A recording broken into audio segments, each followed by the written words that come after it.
កីឡាករនីពីក្លឹបកីឡាមហាមិត្តត្រៀមចូលរួមយុទ្ធនាការបាល់ទាត់នារី FIFA Women Camping នៅខេត្តតាកែវ កីឡាករនីវ័យក្មេងពីក្លឹបកីឡាមហាមិត្តខេត្តព្រះសីហនុត្រូវបានជ្រើសរើសនិងត្រៀមខ្លួនចូលរួមក្នុងកម្មវិធីយុទ្ធនាការបាល់ទាត់នារី FIFA Women Camping ដែលគ្រោងរៀបចំឡើងនៅថ្ងៃទី4ដល់ថ្ងៃទី5ខែកក្កដាឆ្នាំ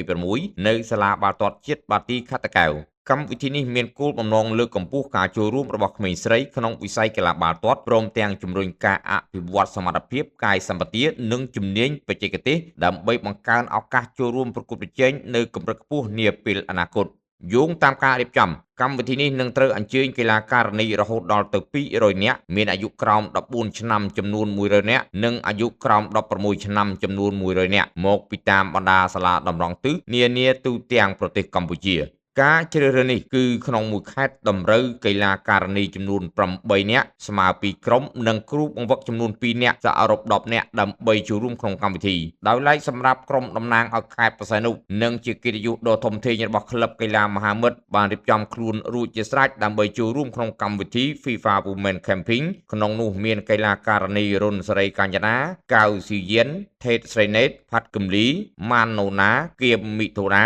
សនស្រីណេកុលវិរៈយានកីឡាករនីទាំងអស់ទទួលបានការអនុញ្ញាតនិងគាំទ្រពីអាណាព្យាបាលរួចរាល់និងកំពុងត្រៀមខ្លួនចូលរួមក្នុងកម្មវិធី FIFA Women Camping នេះគឺផ្នែកមួយនៃការលើកកម្ពស់វិស័យបាល់ទាត់នារីនៅកម្ពុជានិយាយជារួមជាពិសេសសម្រាប់ខេត្តព្រះសីហនុដែលមានសារៈសំខាន់ក្នុងការបង្កើតធនធានកីឡាករនីជំនាន់ក្រោយនិងជំរុញសមភាព Gender ក្នុងវិស័យបាល់ទាត់